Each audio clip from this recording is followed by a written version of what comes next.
అందరికీ నమస్కారం.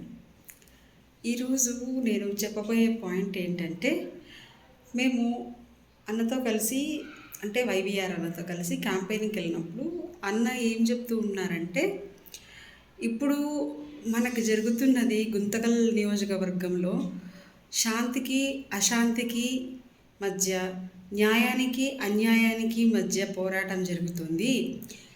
మనకు అటువైపు అంటే మనకు అపోజిషన్‌లో వేరే ఎవరైనా మన స్థానికులు గనక ఉండుంటే, మనకి పోటీగా మనము ఇంత ఆలోచించాల్సిన అవసరం ఏం లేదు.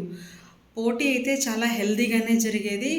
ఎవరు విన్ అయినా మన వాళ్ళే కాబట్టి సరే అని అన్నట్టు చెప్తున్నారు. ఇప్పుడు మనకి ఏంటంటే మనకి అపోజిషన్‌లో ఉన్నది స్థానికేతరుడు. బయట వాళ్ళకి ఇవ్వటం వల్లనే ఇంత మనకి గట్టి పోటీ మనమే గెలవాలి స్థానికంగా అనే ఒక గట్టి పోటీ వచ్చేసింది అన్నట్టుగా చెప్తున్నారు అన్న. అది నిజమే కదా! ఇప్పుడు శాంతికి, అశాంతికి అంటే గత 5 సంవత్సరాల నుంచి కూడా మేము గుత్తిలో కానీ, పామిడిలో కానీ, గుంతకల్‌లో కానీ అంటే మధ్యతరగతి వాళ్ళు ఏ రకమైన సమస్యల్ని కూడా ఎదుర్కోకుండా వాళ్ళ జీవితాలు అలా సాఫీగా జరిగిపోతూ ఉన్నాయి. రావాల్సిన వాళ్ళకి అమ్మఒడి వస్తుంది పిల్లల కోసం అనేసి పిల్లలకి స్కూల్ బ్యాగ్, షూస్, బుక్స్ ప్రతీదీ అన్నీ ఇచ్చేస్తున్నారు. మళ్ళీ స్కూల్ ఫీజులు కట్టే క్రమంలో అమ్మ ఒడి వచ్చేస్తుంది. తర్వాత మామూలు ఒంటరిగా ఉన్న వాళ్ళకి ఒంటరి మహిళలకి ఒంటరి మహిళ, తర్వాత భరోసా, ఆసరా ఇట్లా ఎన్నో 45 సంవత్సరాల పైన ఉన్న వాళ్ళకి 18,000 రూపాయలు ఆసరా ఇస్తున్నారు అన్న రకరకాల ఆటో వాళ్ళకైతేనేమి, రకరకాల కార్మికులకైతే ఎవరికో ప్రతి ఒక్కళ్ళకి ఎంతో కొంత చేస్తూనే ఉన్నారు అన్న జగనన్న.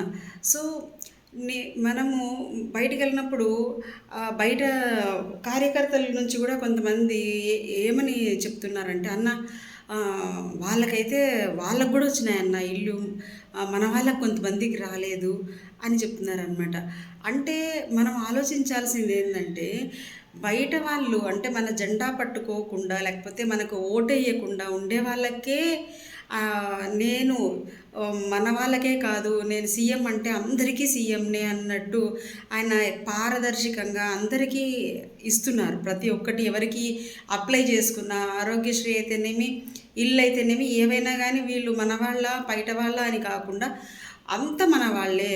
ప్రస్తుతానికి ఈ స్టేట్‌కి నేను సీఎంని, వీళ్ళందరూ నా వాళ్ళే అన్న ఒక దాంతో ప్రతి ఒక్కళ్ళకి ఇస్తున్నారు. ఇంకా అలా బయట మనకు ఓటెయ్యని వాళ్ళకే మనం ఇంత చేస్తున్నాము అంటే, మన వాళ్ళకి ఎంత చేస్తారు అనేది ఒక్కసారి ఆలోచించి గుర్తుపెట్టుకొని, దయచేసి అర్థం చేసుకొని, మీరు మంచి నిర్ణయం తీసుకొని జగనన్నని మళ్ళీ గెలిపించాలని నేను మనస్ఫూర్తిగా కోరుకుంటున్నాను. మనకిక్కడ ఎమ్మెల్యేగా వైవీఆర్ అన్న, ఎంపీగా శంకర్ నారాయణ అన్న వీళ్ళని మనం గెలిపించుకుంటే మనకు అన్నీ ఇప్పుడు జరిగే పనులన్నీ ఏవైతే వస్తున్నాయో అవన్నీ సజావుగా వస్తూనే ఉంటాయి. ఇంకా పైన పైన చాలా చేస్తారు అన్నవాళ్ళు మన కోసం.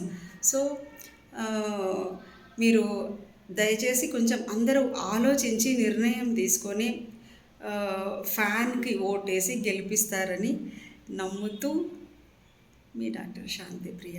Thank you.